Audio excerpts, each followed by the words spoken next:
have a bad feeling about this.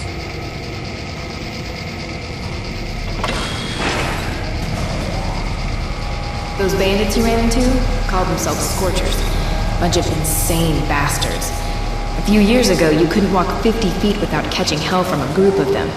But after a while, they pretty much disappeared. You'd hear people talking now and then about some awful things they've done, but no one knew anything for sure. I overheard some of them talking about a slick refinery. It has something to do with feltrite and oil. Coming from Scorchers, it could be psycho nonsense, but we have to find out for sure.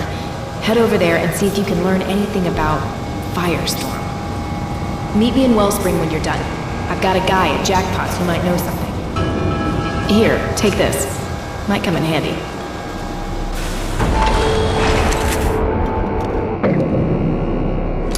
It's got a few ammo upgrades, too.